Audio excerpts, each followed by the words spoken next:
नमस्कार दोस्तों, हमारे YouTube चैनल में आपका स्वागत है। आज हम भगवान शिव और माँ पार्वती की प्रेरणादायक कहानी सुनाने जा रहे हैं। कहानी बहुत ही अच्छी है, लास्ट तक ज़रूर देखिएगा। एक बार भगवान शिव और माँ पार्वती हरिद्वार में भ्रमण कर रहे थे।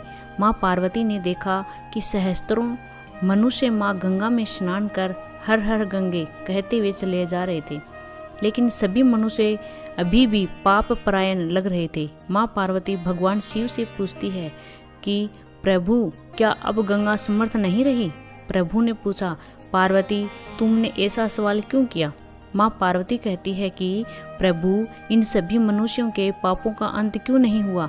भगवान शिव मुस्कुराते हुए कहते हैं कि पार्वती, गंगा तो अभी भी सर्वसमर्थ है, लेकिन इन सभी ने पापनाशिनी गंगा में स्नान नहीं किया।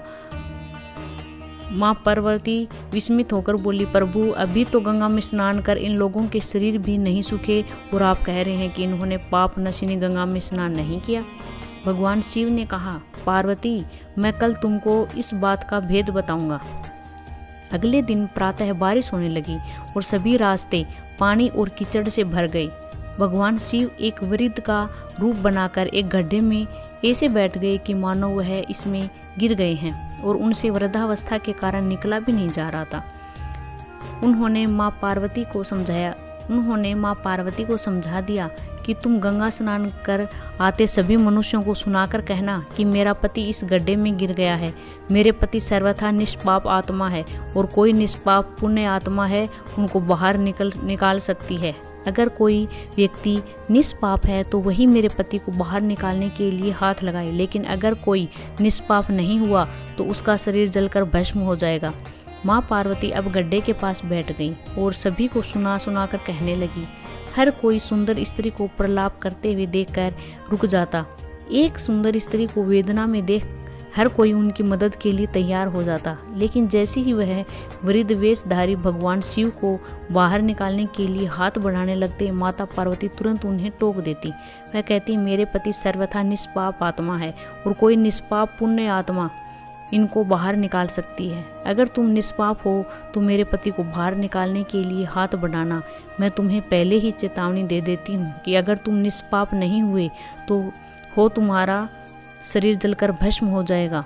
इतना सुनते ही हाथ आगे बढ़ाने वाले हाथ पीछे कर लेते, क्योंकि उनको लगता था कि हमने जीवन में कभी ना कभी तो पाप किया ही होगा। दूसरे उन्हें मन में आता, इस बूढ़े के लिए क्यों अपनी जान जोखिम में डालें।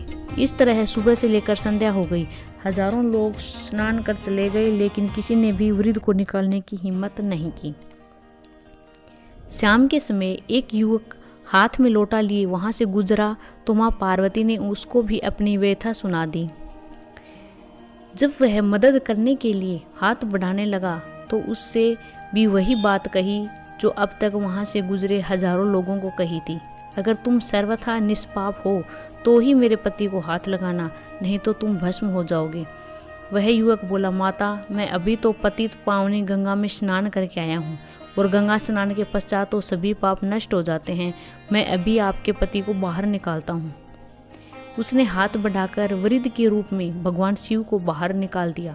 भगवान शिव और माँ पार्वती ने उसको अपने वास्तविक स्वरूप के दर्शन दिए। भगवान शिव बोले कि देखो पार्वती, हजारों लोगों में से केवल इस युवक ने ही पूरी श्रद्धा से स्नान किया था कि गंगा स्नान से व्यक्ति निष्पाप हो जाता है।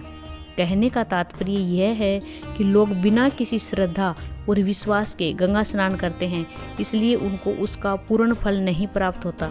इसका अर्थ यह कदापि नहीं है कि गंगा स्नान का फल नहीं मिलता, लेकिन गंगा स्नान का वास्तविक फल उसी को मिलता है जो पूर्ण श्रद्धा भावना से स्नान करता है। तो दोस्तों, कैसी लगी आपको ये कहानी? अगर आपको ये कहानी अच्छी लगी हो तो कमेंट बॉक्स में पार्वती और शिव जी की जय अवश्य लिखिएगा और साथ ही साथ इस चैनल को शेयर कीजिएगा, लाइक कीजिएगा और सब्सक्राइब कीजिएगा। धन्यवाद।